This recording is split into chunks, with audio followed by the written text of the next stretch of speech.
2024 में global arms का revenue all time high $679 billion पे पहुंच गया।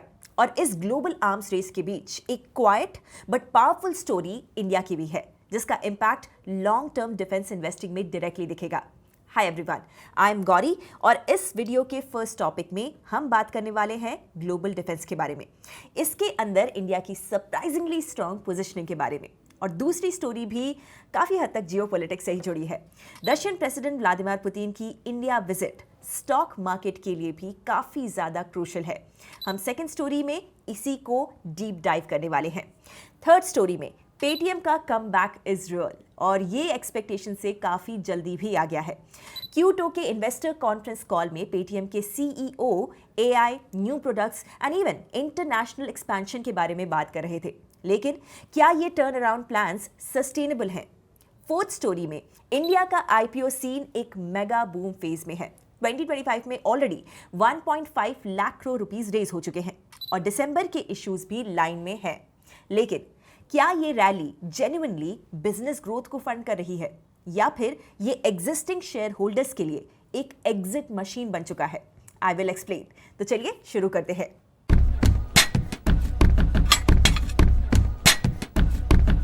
दो 2024 में डिफेंस कंपनीज ने रिकॉर्ड रेवेन्यूज बनाए, and it makes sense when you see the conflicts in the world around today.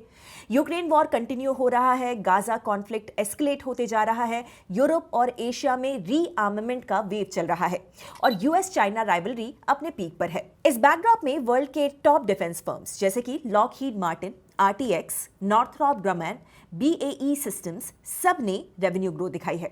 Even Russia और वेस्ट एशिया के कंपनीज के रेवेन्यूज भी डबल डिजिट में ग्रो हुए हैं। Reason wise US firms are expanding, Europe is rearming, Russian defence industry despite sanctions is growing due to domestic demand. West Asia revenue was up 14%, Israel 16%. Only exception was Asia Pacific because of disruptions in China. इस global tension के बीच India का 2024 बहुत ही interesting रहा है। हमारी defence PSUs जैसे कि HAL, BEL, MDL ने मिलकर 8.2% रेवेन्यू ग्रोथ दिखाई, touching $7.5 billion. But more importantly India की ग्रोथ किसी वॉर, क्राइसिस या इमरजेंसी ड्रिवन डिमांड से नहीं आ रही, ये स्टेडी एंड स्ट्रक्चरल रिफॉर्म से आ रही है। पिछले कुछ सालों में प्रोक्यूरमेंट सिंप्लीफाई किया गया है, लाइसेंसेस एक्सपैंड किए गए हैं, MSMEs को डिफेंस सप्लाई चेन में इंटीग्रेट किया गया है, और मेक इन इंडिया प्लस आत्मनिर्भर पुश को सीरियसली इंप्लीमेंट किया गया है। इंडिया का डिफेंस इकोसिस्टम अब ज्यादा प्राइवेट सेक्टर ड्रिवन भी हो रहा है। 16,000 से ज्यादा MSME सप्लाई चेन में इंटीग्रेटेड हैं। इलेक्ट्रॉनिक्स, रेडार्स, ड्रोन्स, एवियनिक्स जो पहले इंपोर्ट हुआ करते थे, अब ये इंडिया खुद बना रहा है, और इसमें प्राइवेट सेक्टर का शेयर एक साल में 21 से 23% हो गया। मिनिस्ट्री ऑफ डिफेंस ने 2024-25 में 193 कॉन्ट्रैक्ट साइन किए वर्थ 2 लाख करोड़ रुपीस, जिसमें से 177 कॉन्ट्रैक्ट्स डोमेस्टिक मैन्युफैक्चरर्स को गए। इंडियन मैन्युफैक्चरर्स की तरफ ऐसा शिफ्ट पहले कभी नहीं देखा गया। एक्सपोर्ट्स की कहानी और भी इंप्रेसिव है। 2014 में डिफेंस एक्सपोर्ट्स पर ओवर 1000 करोड़ रुपीस, 2025 में ये 23,622 करोड़ रुपीस हो गया। इंडिया अब radars, bullet proof jackets, patrol boats, torpedoes, helicopters, सब सिस्टम्स, ये सब ओवर 80 कंट्रीज को एक्सपोर्ट कर रहा है। For the first time India feels less like an importer and more like a supplier. और जब वर्ल्ड एक लॉन्ग जियोपॉलिटिकल अनसर्टेनिटी साइकिल के अंदर लॉक हो रहा है, this is the right time, क्योंकि डिफेंस की ये वेव लॉन्ग टर्म चलने वाली है। नेक्स्ट स्टोरी में पुतिन की इंडिया विजिट सिर्फ स्टेट डिनर या फोटो ऑप नहीं है। मार्केट्स इसको क्लोजली देख रहे हैं, क्योंकि इस दौरान डिफेंस कॉन्ट्रैक्ट्स, एनर्जी डील्स और ट्रेड डाइवर्सिफिकेशन पे कुछ नए डेवलपमेंट्स हो सकते हैं। इस विजिट का सबसे ऑब्वियस इंटरेस्ट एरिया है इंडिया रशिया डिफेंस टाइज।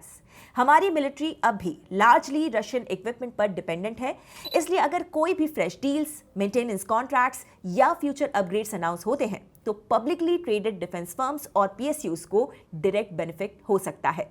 लेकिन बात सिर्फ आर्म्स की नहीं है।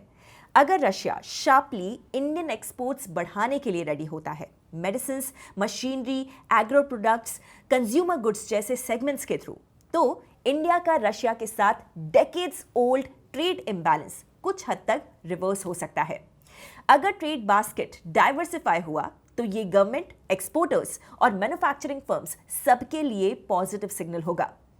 एक और इंपॉर्टेंट एंगल है पेमेंट्स मैकेनिज्म और energy security. Oil and crude imports के साथ अगर रुपी सेटलमेंट या ऑल्टरनेट करेंसी रूट फाइनलाइज हुआ तो इंपोर्ट्स एक्सपोर्ट्स फ्लो ज्यादा स्टेबल हो सकता है और करेंसी एफएक्स रिस्क थोड़ा सा कम भी हो सकता है। मतलब इन्वेस्टर्स के लिए ये विजिट एक मार्केट इवेंट है जिसमें लॉन्ग टर्म स्ट्रक्चरल शिफ्ट के चांसेस हैं। Defence energy linked stocks watch list में रहने चाहिए आपके।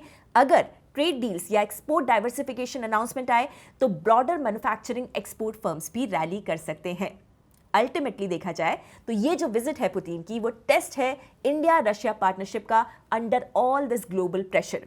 अगर न्यू दिल्ली और मॉस्को स्मार्टली डील्स को टाई अप करते हैं, डिफेंस एनर्जी ट्रेड पेमेंट्स सब कुछ को ध्यान में रखते हुए, तो इंडिया को जियोपॉलिटिकल और इकोनॉमिक दोनों तरह से एक बैकअप मिलेगा। मार्केट्स के लिए ये एक नया चैप्टर हो सकता है। तो अगर आप ट्रेडर हो या फिर इन्वेस्टर हो तो आप defence energy export multiply companies पे नजर रख सकते हैं या फिर ग्लोबल अनसर्टेनिटी को स्पॉट करके हेजिंग एंड डाइवर्सिफिकेशन भी प्लान कर सकते हैं। तीसरी स्टोरी में बात पेटीएम की, जो कि मार्च तक फुल क्राइसिस मोड में था, बट अब अपने Q2 रिजल्ट्स के बाद से टर्न अराउंड के लिए काफी कॉन्फिडेंट दिखाई दे रहा है। पेटीएम का अभी सबसे बड़ा रेवेन्यू ड्राइवर मर्चेंट पेमेंट्स है जो नियरली 55% रेवेन्यू जनरेट करता है। फाइनेंशियल सर्विसेज अप्रॉक्सीमेटली 30% कंट्रीब्यूट करते हैं, जहां वो मेनली पार्टनर बैंक्स या एनबीएफसीज के साथ क्रेडिट डिस्ट्रीब्यूशन करते हैं। बाकी 15% कंज्यूमर पेमेंट्स, वेल्थ, कॉमर्स और इनके डिवाइसेस वाली रेंटल इनकम से आता है।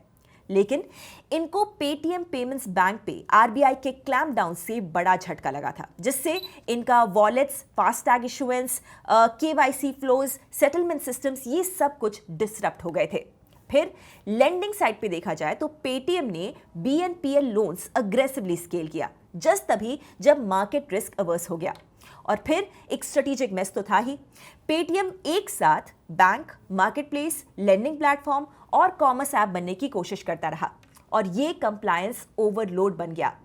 इन सब से स्टॉक प्राइस 1782 से गिरकर 341 तक आ गया, which was a total melt down.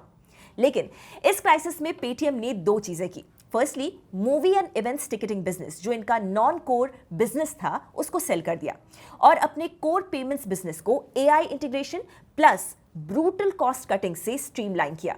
इससे Q1 में अनएक्सपेक्टेड 123 करोड़ रुपीस का प्रॉफिट हुआ और एम्प्लॉय कॉस्ट 19% डाउन थे, सेल्स 28% अप थी और एबिटा पॉजिटिव था। Q2 में टर्न अराउंड और भी अच्छा रहा, एबिटा डबल हो गया और एडजस्टेड प्रॉफिट 210 करोड़ रुपए पहुंच गया। 2 क्वार्टर्स के क्लीन एग्जीक्यूशन से स्टॉक प्राइस अपने मार्च के लो से डबल हो गया। But is everything perfect? No. As per the analysts अभी ये हाई ग्रोथ फेज नहीं है।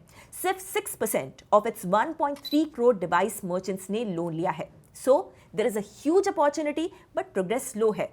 तो अब market experts credit linked products और ओमनी चैनल पेमेंट से मार्जिन इंप्रूवमेंट पे बेट कर रहे हैं।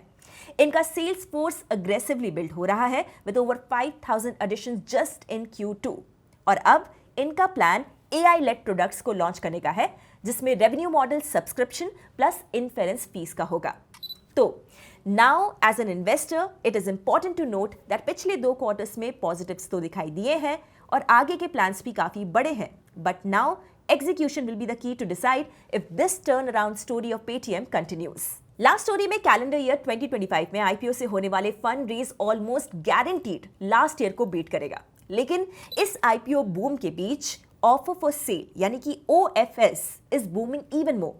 येस सिक्योरिटीज के लेटेस्ट रिपोर्ट के हिसाब से 2025 में टोटल आईपीओ प्रोसीड्स का 63% OFS से आया। मतलब इतना पैसा कंपनी के पास नहीं, एग्जिस्टिंग प्रमोटर्स और पीई इन्वेस्टर्स के एग्जिट्स को कवर करने में गया।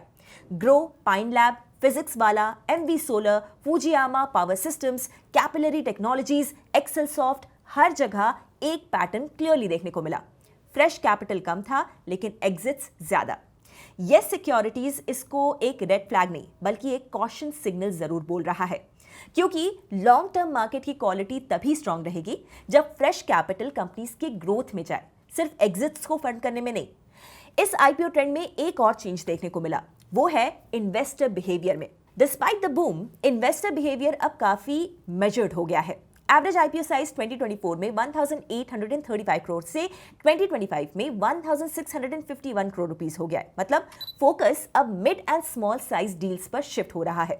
ओवर सब्सक्रिप्शन भी 2024 में एवरेज 51 टाइम्स से 2025 में एवरेज 36 टाइम्स हो गया है। इस शिफ्ट का मतलब है कि सप्लाई ज्यादा आ रही है पर इन्वेस्टर्स सिलेक्टिव हो रहे हैं और वैल्यूएशन भी अकॉर्डिंगली रीसेट हो रहे हैं। मीडियन आईपीओ पीई 2024 में 42.9 टाइम्स से 2025 में 33.5x हो गया, विच इज ऑलमोस्ट 10x का करेक्शन, और ये एक हेल्दी रिकैलिब्रेशन है। Issuer expectations versus investor expectations के बीच फाइनली एक बैलेंस दिखाई दे रहा है। आईपीओस में लॉस मेकिंग कंपनीज का शेयर भी पहले डबल डिजिट्स में हुआ करता था, जो अब सिर्फ 8.6% रह गया है। और इस पूरे ट्रांजिशन के बीच एक साइलेंट हीरो है, Indian mutual funds. Now anchor book allocations में म्यूचुअल फंड्स का शेयर लास्ट 3 सालों से 42 to 44% पर स्टेडी है, which is a big deal. इसका मतलब प्राइस का स्टैंडर्ड अब domestic long term money set कर रहा है और शॉर्ट टर्म फॉरेन फ्लोज का मोमेंटम गेम अब कम हो रहा है। तो बिग पिक्चर ये है कि आईपीओ इकोसिस्टम ओवरऑल स्ट्रांग है thanks to domestic institutions, better curation और वैल्यूएशन डिसिप्लिन। बट ओएफएस के बजाय अगर जेन्युइन फ्रेश कैपिटल का फंड रेस ट्रैक पर रहा तो इंडिया का आईपीओ मार्केट ग्रोथ ड्रिवन बन सकता है। इस वीडियो के लिए बस इतना ही। एक तरफ जब ग्लोबल आर्म रेवेन्यू रिकॉर्ड हाइस को टच कर रहे हैं, इंडिया की स्टोरी कुछ अलग सी चल रही है।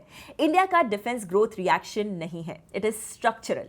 Policy reforms, stable procurement, MSMEs integration, export push, private sector involvement, ये सारी चीजें इंडियन डिफेंस इंडस्ट्री के लिए कंपाउंडिंग इफेक्ट क्रिएट कर रही हैं।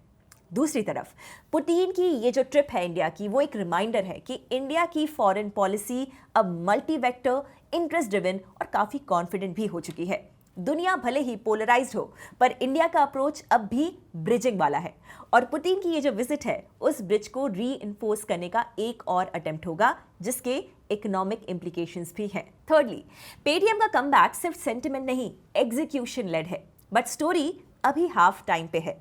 एआई, मर्चेंट लेंडिंग और ओमनी चैनल पेमेंट्स, ये इनकी तीसरी इनिंग्स को डिफाइन करेंगे।